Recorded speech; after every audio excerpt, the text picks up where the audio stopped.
Sit your spirit down. Why Quiet Folks Ain't Weak and Loud Ones Ain't Always Right by K-Teb Shunner. Let me tell y'all something my pawpaw told me one day while sitting out on the porch, legs crossed, straw hat tilted, and a toothpick twitching like it had its own opinion. Even a fool sounds wise if he just shuts up long enough. Now back then I ain't really get it. I was young, full of vinegar and questions, and running my mouth like a secondhand lawnmower, loud, unreliable, and always at the wrong time. Anytime drama showed up at a cookout or crawled through a church pew, I had commentary for days. It took growing up and getting humbled a few times to realize Pawpaw wasn't just whistling Dixie that man was preaching.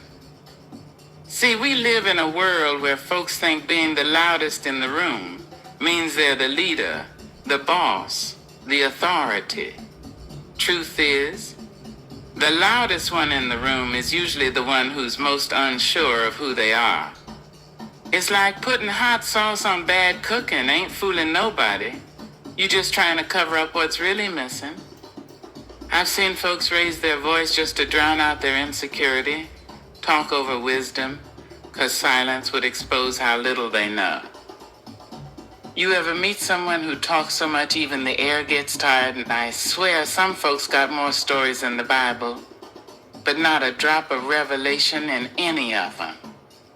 Now, Granny, Lord rest her sweet soul, she didn't raise no fool. That woman didn't speak unless it meant something. And when she did talk, you'd better hush every organ in your body just to catch it. She used to say, "Baby, fools love the sound of their own voice, but the wise, they listen even when there's nothing being said." And Lord knows she was right. I've watched entire conversations where folks talking over each other like it's a race, but nobody's saying anything worth remembering.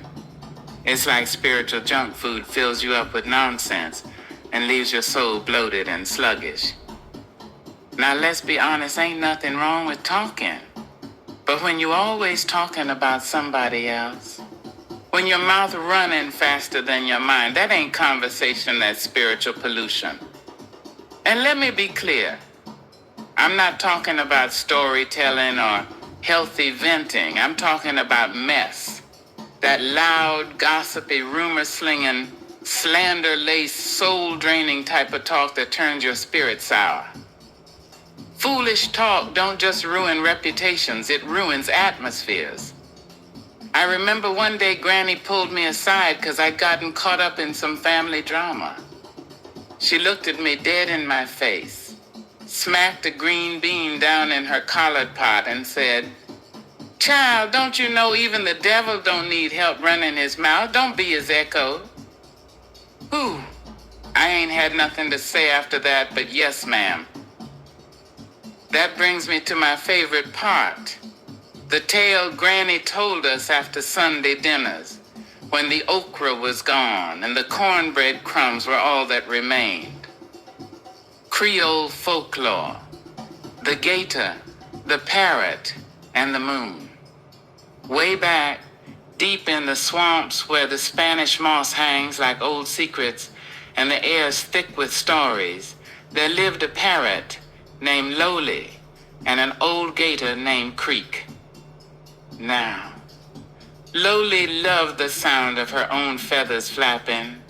Every morning she'd perch high on a cypress branch and squawk everybody's business. "Paul lost his teeth again. Miss Rena got caught kissing the preacher's son. And Mrs. Sue's gumbo was store-bought." You couldn't hush her with a whole choir of angels.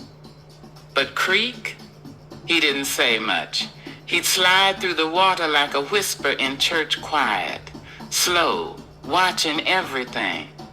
Folks thought he was slow-minded. Truth is, he just knew foolish talk floats, while wisdom sinks in deep.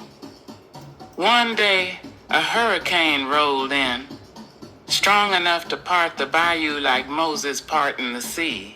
Trees snapped like necks at a family reunion when someone says, "I'm just being honest."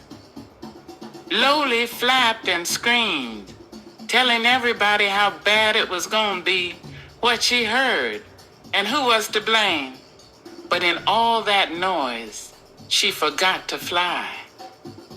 Meanwhile, Old Creek guided the little critters, the baby possums, and even a scared turtle up to higher ground. No fuss, no praise, just action. When the storm passed and silence returned, guess who folks remembered? Not the parrot who screamed her feathers off, but the gator who saved lives in silence. And ever since then, folks around the bayou say, "Whoa, shine like the moon, soft, steady, and silent, not like Lowly squawking just to hear herself echo." Now, if that ain't a word, I don't know what is. So here's the truth, plain and sweet. It don't take a microphone to speak power, It don't take drama to feel important. And it surely don't take slander to make your soul shine. Sometimes the strongest, boldest, most divine thing you can do is close your mouth and open your heart. Let your silence teach. Let your quiet show.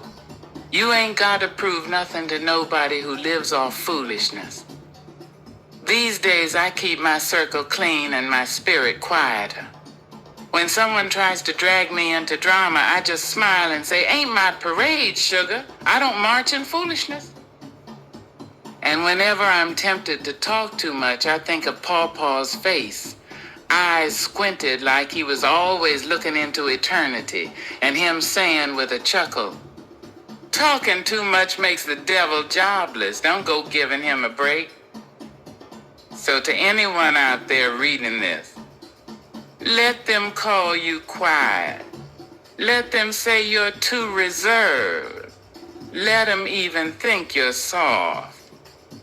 But don't let them catch you slipping in foolishness. Let your peace be loud. Let your presence be powerful. And above all, sit your spirit down. You'll be surprised how much you hear when you're not talking.